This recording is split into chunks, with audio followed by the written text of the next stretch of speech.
এটা হচ্ছে fire alarm system SR by Honeywell version IQ8। এখানে কমন ফল্ট আছে, তো কমন ফল্ট কীভাবে রিমুভ করতে হয় এটা আমি আপনাদের দেখিয়ে দিচ্ছি। সাধারণত এটি রিমুভ করতে হলে সফটওয়্যারের প্রয়োজন হয়, তো সফটওয়্যারের পরিবর্তেও প্যানেলের মাধ্যমে টেম্পোরারি এটা সলভ করা যায়। তো এটা সলভ করতে হলে এগুলো হচ্ছে কমন ফল্ট, ঠিক আছে।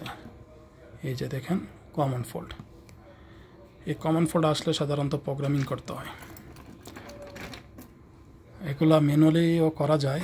এটা করতে হলে আমাদেরকে ডিটেক্টর, যে প্যানেলের মধ্যে কিছু ফাংশন আছে, ঠিক আছে, এগুলো ইউজ করতে হয়। যেমন ডিটেক্টর ওপেন করলে এখানে আসছে জুন, ওই ডিভাইসটা 7 নম্বর জুন, ডিভাইস নাম্বার হচ্ছে 2।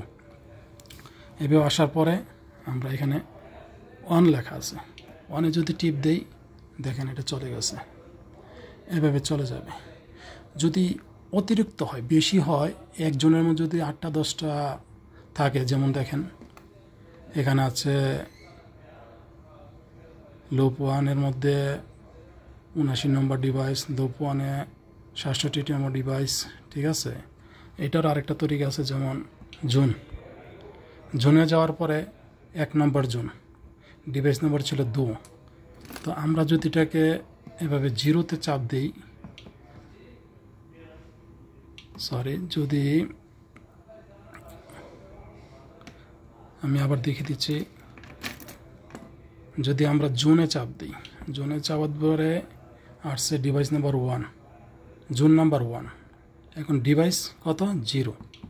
যদি আমরা ডিভাইসটাকে 0-তে সিলেক্ট করি এবং অনে টিপ দেই, তাহলে দেখেন একসাথে 3টাই চলে গেছে। আবার জুনে, মানে এভাবে দিলে ওই জোনের মধ্যে যতগুলো ডিভাইস থাকবে সবগুলো চলে যাবে একসাথে।